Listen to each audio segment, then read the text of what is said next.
ইমাম হুসেনের বোন যায়েনব ইমাম হুসেনের কদম ধরে পড়ে গেল, বলছে ভাই আমার দুই ছেলেকে কারবালার ময়দানে যেতে দিলে খুবই ভালো হয়, আমি খুশি হয়ে যাব, আনন্দিত হয়ে যাব। হযরত ইমাম হুসেন রাদিয়াল্লাহু তাআলা আনহু বলছে বোন যায়েনব তোমার মায়া লাগে দয়া লাগে আমার উপরে, এই জন্য নিজের ছেলেরাকে কারবালার ময়দানে শহীদ করে দিতে চাও, কিন্তু বোন যায়েনব আমি বেঁচে থাকতে তোমার দুই ছেলেকে শহীদ হতে দিতে পারি না। যায়েনব বলছে আমার ভাই ইমাম হুসেন যখন শহীদ হতে দেবে না কি করা যায়? যায়েনব বলছে বাবা যদি থাকতো তাহলে সুপারিশ করে দিত, যদি মা জননী থাকতো মায়ের কাছে গিয়ে বলতাম, মা তোমাকে গিয়ে বলতো, তুমি যেতে বলতে যে যায়েনব যাও, মা যখন বলেছে তুমি নিজের দুই ছেলেকে কারবালার ময়দানে পাঠাতে পারো। বাবা পৃথিবীর বুক ত্যাগ করে চলে গেছে, মাও চলে গেছে, এখন কার কাছে যাব? আমার ছেলেরাকে শহীদ হতে যে পাঠাবে না, আমি কার কাছে দাঁড়িয়ে গিয়ে বলবো আমার ছেলেকে যেন কারবালার ময়দানে শহীদ হয়ে যাবার জন্য যেন অনুমতি দেওয়া যায়? ব্রাদার বন্ধুগণ আমার, হযরতে যায়েনব রাদিয়াল্লাহু তাআলা আনহা সঙ্গে সঙ্গে ইশারা করে দিলেন নিজের দুই ছেলেকে, হে আমার দুই ছেলেরা শুনো রে, যাও মামার কদম ধরে পড়ে যাও, কদম ধরে পড়লে মামার দিলে মায়া দয়া আসবে, তোমাদের দুইজনকে কারবালার ময়দানে যাওয়ার জন্য অনুমতি দেবে। হযরতে যায়েনব বলছে বেটারা শুনো, এরকম করলে হবে না, কদম ধরে পড়ো, মামার তখন মামা কারবালার ময়দানে যাওয়ার জন্য অনুমতি দিয়ে দিবে, ইজাজত দিয়ে দিবে। ইশারা পাওয়া মাত্রই আউন মুহাম্মদ 10-9 বছরের ছেলে ইমাম হুসেনের কদম ধরে বলছে মামা যান, আজকে কারবালার ময়দানে যাওয়ার জন্য আমরা প্রস্তুতি নিয়ে নিয়েছি, আমরা তৈরি হয়ে গেছি, আমরা রেডি আছি, আপনি কারবালার ময়দানে আমাদের দুই ভাইকে পাঠিয়ে দিন। মামা যান এটা মনে করছেন যে ছোট্ট ছোট্ট ছেলে 9-10 বছরের, এরা কারবালার ময়দানে যাওয়ার পরে যুদ্ধ করতে পারবে না, ভয়ে পালিয়ে চলে আসবে। মামা আল্লাহর কসম করে বলতেছি কারবালার ময়দানে যাব, যাওয়ার পরে দেখিয়ে দিব ইমামে হুসেনের পাওয়ার কতটা আছে, ইমামে হুসেনের খানদানের শক্তি কতটা আছে, যে ছোট্ট ছোট্ট বাচ্চা পর্যন্ত যুদ্ধের ময়দানে নেমে যাওয়ার পরে যুদ্ধ করার ক্ষমতা রাখে। জোরে বলুন সুবহানাল্লাহ। ইয়াজিদি দলকে জানিয়ে দিব ইমামে হুসেন রাদিয়াল্লাহু তাআলা আনহুর যে ভাগনারা আছে তারা কারবালার ময়দানে এসে যাওয়ার পরে কেমন যুদ্ধ করে গেল সেটা যেন জানতে পারে। আমাদের ছোট্ট তরবারির প্রয়োজন আছে, ছোট্ট তরবারি দিয়ে আমরা যুদ্ধ করব। বিরাদার হযরত ইমামে হুসেন রাদিয়াল্লাহু তাআলা আনহু বলছেন ঠিক আছে, যখন তোমাদের ইচ্ছা আছে যে যুদ্ধের ময়দানে যাব, ভালোভাবে যুদ্ধ করতে পারবো, আমি ইমামে হুসেন অনুমতি দিলাম। জোরে বলুন সুবহানাল্লাহ।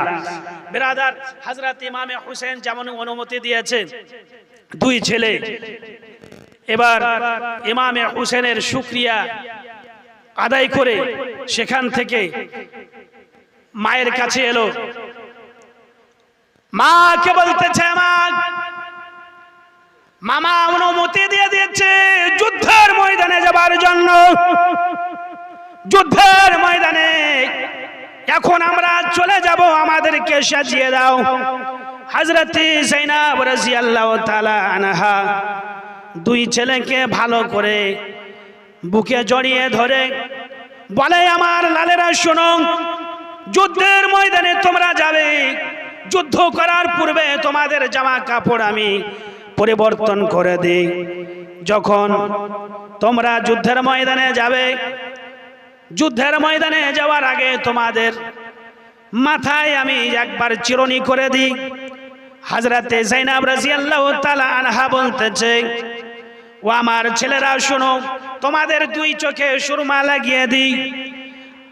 হযরতে যায়েনব দুই ছেলের জামা কাপড় পরিবর্তন করলো, মাথায় চিরুনি করে দিল, চোখে সুরমা লাগিয়ে দিল, দুলহা সাজানো হলো। হযরতে শাহরবানু রাদিয়াল্লাহু তাআলা আনহা দেখে নেওয়ার পরে বলতেছে, ও বোন যায়নাব, দুই ছেলেকে দুলহা কেন সাজালে? হযরতে যায়নাব বলতেছে, বিশ্বনবী মুস্তাফা সাল্লাল্লাহু তাআলা আলাইহি ওয়াসাল্লামার দ্বীন ইসলামকে টিকিয়ে রাখার জন্য, হাদিসের বিধানকে টিকিয়ে রাখার জন্য হযরত ইমামে হোসেন রাদিয়াল্লাহু তাআলা আনহর কাছ থেকে অনুমতি নিয়ে এসেছি যুদ্ধের ময়দানে পাঠিয়ে দেব বলে। বেরাদার বন্ধুগণ আমার, হযরতে যায়নাব রাদিয়াল্লাহু তাআলা আনহা দুই ছেলেকে বলতেছে, হে আমার দুই ছেলেরা, তোমরা আমার কলেজায় লেগে যাও, জীবনের মতো তোমাদের দুইজনকে দেখে নি, এরপরে আমি জীবনে দেখতে পাবো না। জোরে বলুন সুবহানাল্লাহ। বেরাদার বন্ধুগণ আমার, দুই ছেলেকে বুকে জড়িয়ে ধরে হযরতে যায়নাব কান্দে। হযরতে যায়নাব বলতেছে, লালেরা যুদ্ধের ময়দানে যাবে, শুনে রাখো, জেনে রাখো, দুনিয়ার বুকে যত মায়েরাই আছে, নিজের কোনো ছেলেকে পাঠাতে গেলে বাইরে বলে পাঠায়, বেটা জিন্দা যাবে, ভালোভাবে আসবে, জিন্দা যেন আল্লাহ রাখে, জিন্দা যেন আবার বাড়িতে ফিরিয়ে দেয়। বেটারা শোনো, আমি দ্বীন ইসলামকে টিকিয়ে রাখার জন্য তোমাদের দুই ভাইকে কারবালার ময়দানে পাঠাচ্ছে। তোমাদের মা তোমাদেরকে বলতেছে, জিন্দা যাবে বেটা, কিন্তু কারবালার ময়দান হতে জিন্দা আসার দরকার নাই, তোমাদেরকে শহীদ হয়ে আমার কাছে ফিরে আসতে হবে। হযরতে যায়নাব রাদিয়াল্লাহু তাআলা আনহা এই কথা যেমন বলেছে, আউনু মুহাম্মদ বলতেছে, মা শোনো, কারবালার ময়দানে যাব, ঠিক আছে মা আমার বিন সাদ, আমাদেরকে যখন জিজ্ঞেস করবে তোমরা কার ছেলে, তখন কি বলবো? হযরতে যায়নাব রাদিয়াল্লাহু তাআলা আনহা বলতেছে, ও বেটারা শোনো, কারবালার ময়দানে যাওয়ার পরে যখন ইয়াজিদি দলের কমান্ডার জিজ্ঞেস করবে তোমাদেরকে হযরতে যায়নাবের ছেলে নাকি তোমরা, তখন বলবে না না হযরতে যায়নাবের ছেলে না। যখন বলবে ইমামে হোসেনের ভাগনারা তোমরা দুইজন, তখন বলবে না ইমামে হোসেনের ভাগনা না, নয়, আমরা দুই ছেলে হচ্ছি হযরতে ইমামে হোসেনের গোলাম। জোরে বলুন সুবহানাল্লাহ। আর আমার মা হযরতে যায়নাব রাদিয়াল্লাহু তাআলা আনহা হযরতে ফাতেমার দাসী। জোরে বলুন। দুই ছেলে বলতেছে, মা কারবালার ময়দানে যাওয়ার সময় হয়ে গেছে, আমরা এবার বেরিয়ে পড়ি বলে সালাম করলো মাকে। বেরাদা ওই মুহূর্ত কত কষ্টের হযরতে যায়নাবই জানে। কারবালার ময়দানে যেমনই পৌঁছেছে, ছোট্ট ছোট্ট দুইটা ছেলে, হাতে আছে ছোট ছোট তরবারি। আমার বিন সাদ দেখে নেওয়ার পরে হাসতে শুরু করেছে। জোরে বলুন নাউজুবিল্লাহ। দুই ছেলেকে দেখে হাসছে। এবার দুই ছেলেকে বলছে, হে ইমামে হোসেন রাদিয়াল্লাহু তাআলা আনহর ভাগনারা শোনো, হযরতে যায়নাবের বেটারা শোনো, তোমাদের দুই ছেলেকে দেখে নেওয়ার পরে আমার মায়া লাগে, দয়া লাগে। তোমরা দুইজন যুদ্ধ করতে এসেছো, তোমরা কি যুদ্ধ করতে পারবে? তোমরা তো যুদ্ধ করার মতো না। শোনো, তোমাদেরকে বলতেছি, একবার ইয়াজিদকে খলিফা মেনে নাও, ইয়াজিদকে প্রতিনিধি মেনে নাও। আমি ইয়াজিদের কমান্ডার বলছি, এই যে 22,000 ইয়াজিদি দল রয়েছে, সবার সামনে আমি বলতেছি, এখনই তোমাদের দুই ভাইকে নহরে ফোরাতের পানি দেওয়া হবে, তোমাদেরকে সোনা চাঁদি দেওয়া হবে, চিন্তা করতে হবে না।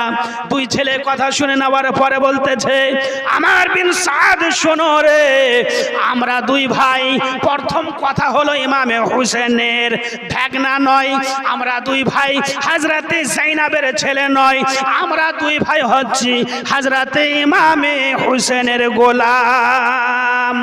আমার বিন সাদ তুমি জেনে রাখো, আমার মা হযরতে যায়নাব হচ্ছে হযরতে ফাতেমার দাসী।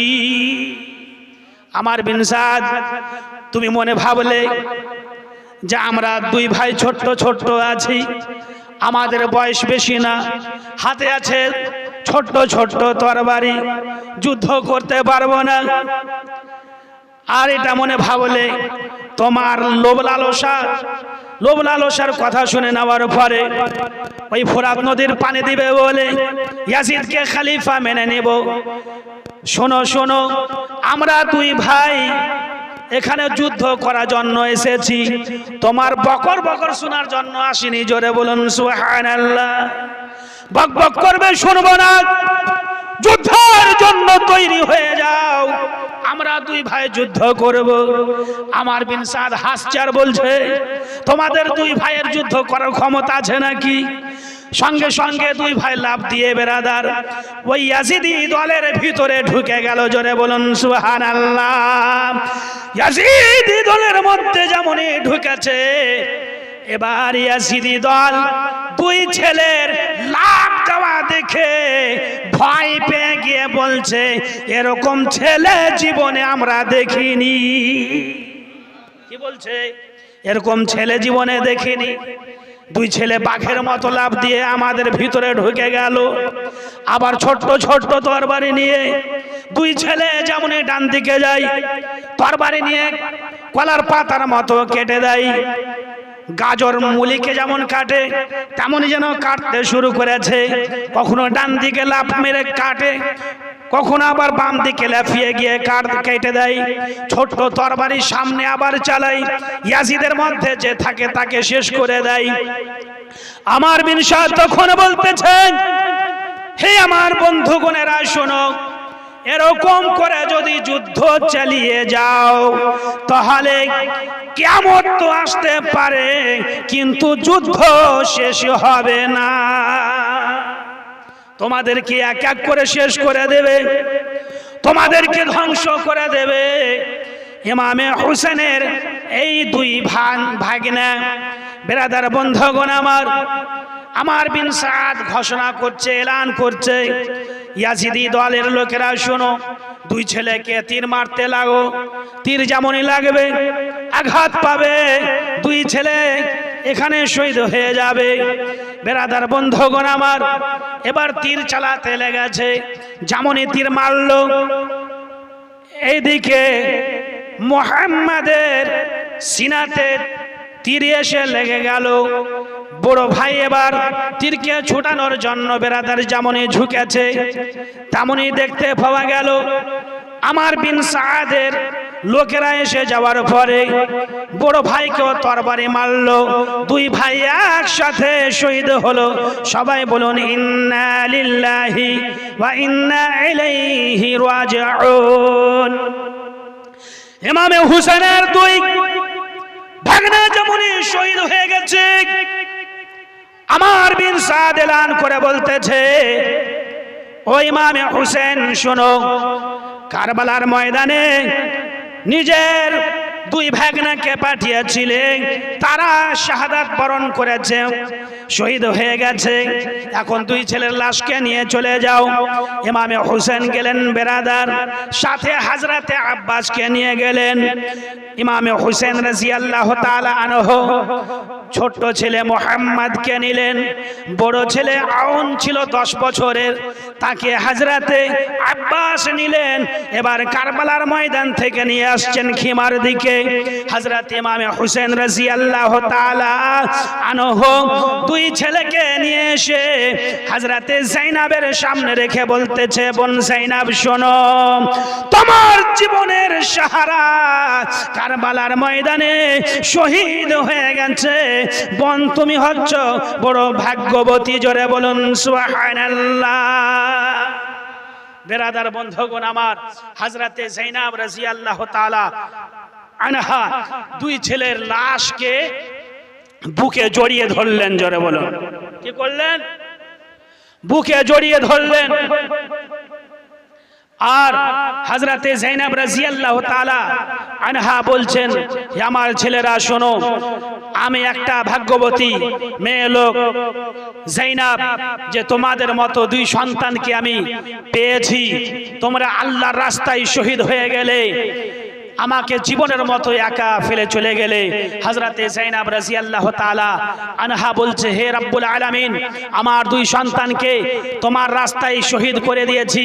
হে রব্বুল আলামিন, আমার দুই ছেলের জানকে বিসর্জন করিয়েছি তোমার দ্বীন ইসলামকে টিকিয়ে নেওয়ার জন্য, তোমার কোরআনকে বাঁচানোর জন্য।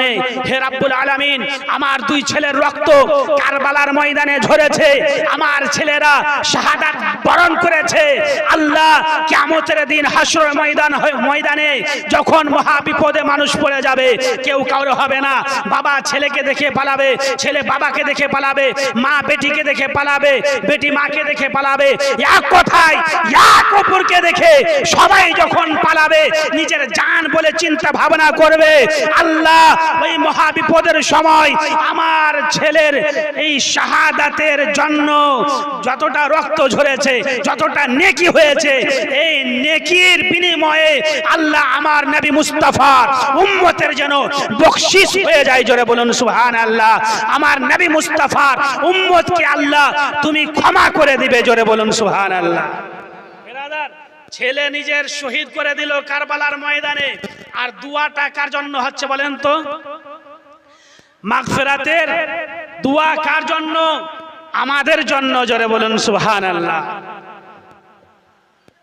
বিরাদার, আসুন আমার সাথে বলুন,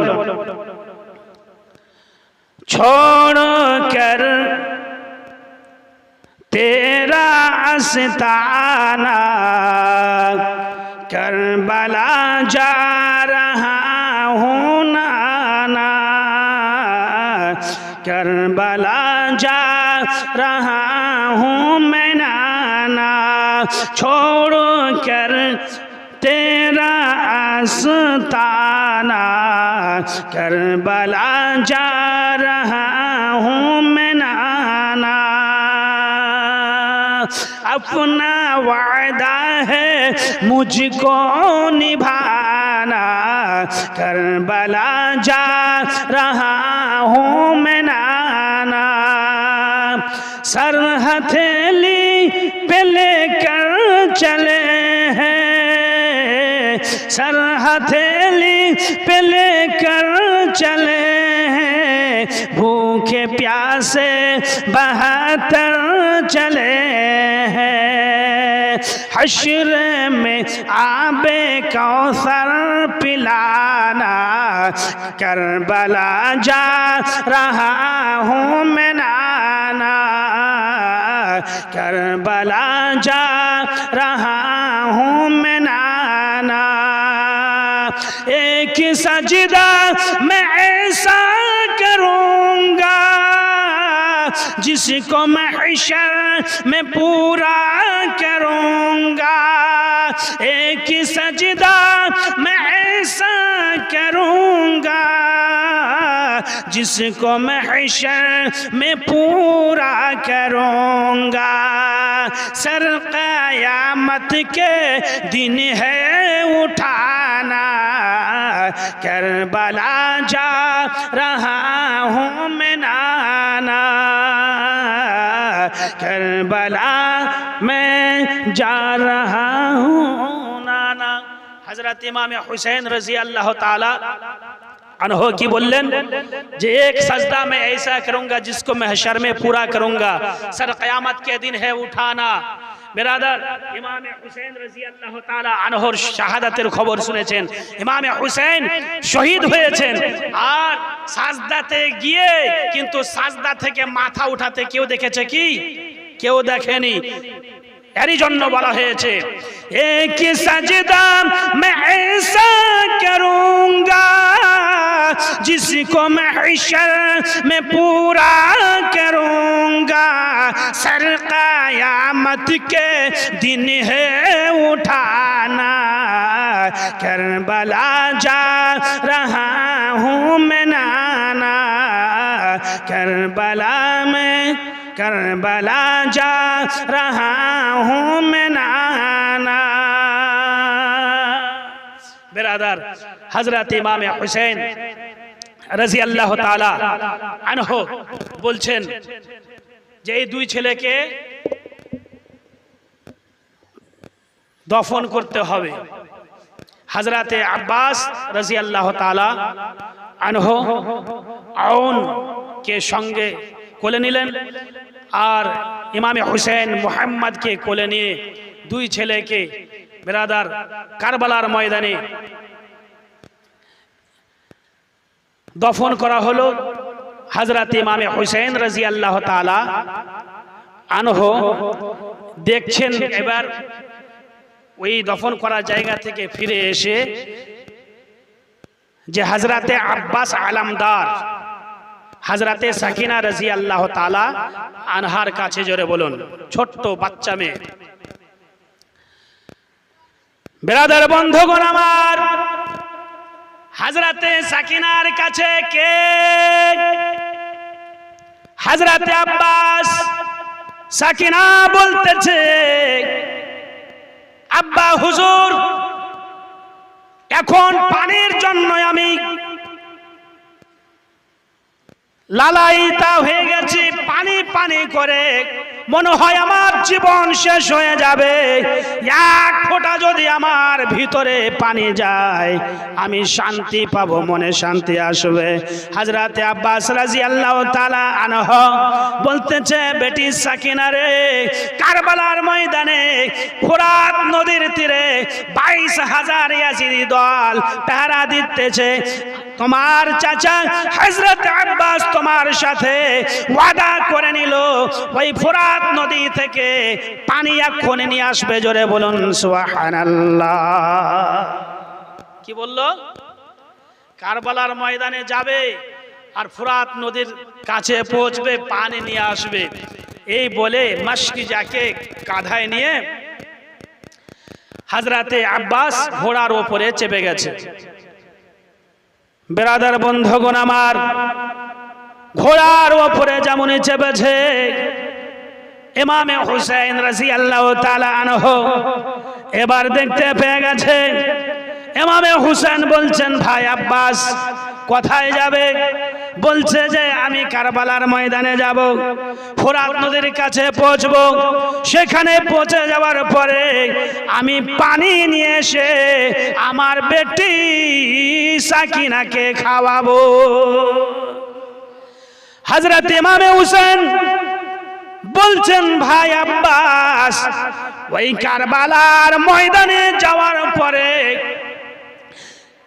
জানে বেঁচে ফিরে আসবে না, যারা গেছে তাদেরকে শহীদ হতে হয়েছে। ভাই আব্বাস, ইসলামের পতাকা উঠানেওয়ালা তুমি হচ্ছ, তুমি যদি চলে যাও এই ইসলামের পতাকাকে ধরে থাকবে। হযরত আব্বাস বলতেছে, ভাই ইমামে হুসেন, আব্বাসের ভিতরে যতদিন পর্যন্ত জান থাকবে ইসলামের পতাকা জীবনে ফেলবে না। যতক্ষণ জান থাকবে পতাকা ধরে থাকবে। বেরাদার, পতাকায় আছে, মাসকি যায় আছে কোথায়? ঘাড়ে, হাতে আছে ডান হাতে তরবারি, ঘোড়ার উপরে চেপে ঘোড়াকে বলে, ঘোড়া রে, কারবালার ময়দানে চল, আমার বেটি সাকিনা পানির জন্য ছটফট করতেছে। বেটির কান্দন সহ্য হয় না, ঘোড়া এবার চলতে লাগলো গতিতে। কারবালার ময়দানে যেমনই পৌঁছেছে ব্রাদার, ইয়াজিদি দল যত ছিল ওই ইয়াজিদি দল আওয়াজ দিয়ে সবাই বলে, শোনো রে, এখন কারবালার ময়দানে যে এসেছে ইমামে হুসেনের ভাই আব্বাস। জোরে বলো, ইমামে হুসেনের ভাই। কেমন ভাই? সৎ ভাই হয় না? সৎ ভাই। উম্মুল বানিন বিনতে হারাম বলে একটা মেয়ে লোকের নাম, তাকে বিয়ে করেছিলেন হযরতে আলী শেরে খুদা মুশকিল কুশা ফাতিহ খাইবার রাদিয়াল্লাহু তাআলা আনহু। আর ফাতেমা রাদিয়াল্লাহু তাআলা আনহাকে বিয়ে করেছিলেন। ফাতেমার পেট থেকে ইমামে হাসান ও হুসাইন, আর হযরতে আব্বাস উম্মুল বানিনের পেট থেকে হয়েছিল। এই যে সৎ ভাই হলো। বেরাদার বন্ধুগণ আমার, ঠিক কারবালার ময়দানে যাওয়ার পরে দেখছে ইয়াজিদি দল সব ভয়ে কাঁপতে লেগেছে। আমার বিন সাদ কমান্ডার ছিল, বলছে ইয়াজিদি দলের লোকেরা রে, এখন যে কারবালার ময়দানে এসেছে অন্য কোন লোক নয়, এটা হচ্ছে হযরতে আলীর ছেলে। জোরে বলুন সুবহানাল্লাহ। জেনে রাখবে ইয়ার রগের ভিতরে হযরতে আলীর রক্ত রয়েছে, খুন রয়েছে। শোনো, ইয়ার সাথে যুদ্ধ করলে সাবধানের সাথে যুদ্ধ করতে হবে, নচেত এই আব্বাসের সাথে যুদ্ধ করে পারা যাবে না। বেরাদার, ভয় পাচ্ছে কমান্ডার পর্যন্ত। কমান্ডার যদি ভয় পেয়ে যায় তো কমান্ডারের নেতৃত্বে যারা কাজ করছে এদের তো 25 আর 50 করছে। হযরতে আব্বাস রাদিয়াল্লাহু তাআলা আনহু দেখছেন যে সবাই যখন ভয় পাচ্ছে, আমি যার জন্য এসেছি পানি নিতে, দেরি না করে আমি ঘোড়াকে নিয়ে চলে যাই ওই ফোরাত নদীর তীরে। বেরাদার, ঘোড়ার লাগাম যেমনই টানলো, ঘোড়া একেবারে লাফাতে লাফাতে ফোরাত নদীর কাছে পৌঁছে দিল। হযরতে আব্বাস রাদিয়াল্লাহু তাআলা আনহু এবার পানি উঠিয়েছে, কি লোপে যেমনই পানি উঠিয়েছে পান করতে যাবে, হযরতে আব্বাস পানি লোপে উঠিয়ে নেওয়ার পরে বেটি সাকিনা বলে খেয়াল চলে এলো, বলছে পানি রে পান করব না, এই পানি তোমার জন্য আমার বেটি সাকিনা খিমার ভিতরে কাতর হয়ে গেছে, পানি পান করব না বলে ফেললো। বেরাদার বন্ধুগণ আমার, ঘোড়াকে বলছে ঘোড়ারে পানি পান কর। ঘোড়া এবার মুখ লাগালো, কিন্তু ঘোড়া আবার দেখতেও পেয়ে গেছিল হযরতে আব্বাস পানি উঠিয়েছিল হাতে, কিন্তু ওই হাতের পানি খেয়ে নেয়নি, ফেলে দিয়েছে বলে ঘোড়াও নিজের মুখকে টানলো। জোরে বলুন সুবহানাল্লাহ। হযরতে আব্বাস বলছে ঘোড়া রে, আমি পানি ফেললাম, তুমি কেন আবার মুখটা পানি থেকে টানলে, তুমি কেন পান করছো না? ঘোড়া বলছে নিজের ভাষাতে, হুজুর গো, আমি অবলা জানোয়ার হতে পারি, কিন্তু আলে রাসূলের নবীর বংশের লোকের সাথে থাকার পরে, নবীর ঘরানার সাথে থাকার পরে আমার অভ্যাস ভালো হয়ে গেছে। জোরে বলুন সুবহানাল্লাহ। আপনাদের মহব্বত আমার কাছে আছে, এ বলে আমি পানি পান করব না। হযরত আব্বাস রাদিয়াল্লাহু তাআলা আনহু দেখলেন ঘোড়া পানি পান করলো না, ঘোড়ার উপরে চেপে গেলেন। জোরে বলুন সুবহানাল্লাহ। এবার ঘোড়ার উপরে চাপার পরে হযরতে আব্বাস মনে ভাবছেন এখন সুযোগ আছে, এই পানিটা যদি আমি খেমাতে পৌঁছে দিতে পারি, আমার বেটি সাকিনা পানি পান করবে। ঘোড়াকে বলছে ঘোড়া চল। 22,000 ইয়াজিদি দল। কমান্ডার এবার আওয়াজ দিয়ে বলছে, এ হে ইয়াজিদের লোকেরা শোনো, ওই যে দেখতে পাওয়া যাচ্ছে হযরতে আব্বাস ঘোড়ার উপরে পানি নিয়ে আছে, জেনে রাখো রে, ঘোড়ার উপরে পানি নিয়ে আছে, এখন লাগাম টান দিয়েছে আর গতিতে ঘোড়া ছুটে চলে যাচ্ছে। তোমরা যদি বোকার মতো কাজ করো তাহলে এই পানি খিমাতে গিয়ে পৌঁছে যাবে, আর পানি যদি খিমায় পৌঁছে যায় তাহলে আমাদের সবাইকে ইমামে হুসেন শেষ করে দেবে। এ পানি যদি পেয়ে যায় দেহের মধ্যে শক্তি চলে আসবে, বল আসবে, ক্ষমতা বেড়ে যাবে। এ 3 দিন থেকে পানি বন্ধ আছে, তো আমরা পারছি না। আর পানি যদি তারা পাই তাহলে এদের সাথে পেরে আমরা উঠতে পারবো না। জোরে বলুন। তো কি করো, দূর থেকে এবার হযরতে আব্বাসকে ঘেরাও করে তীর মারতে লাগো।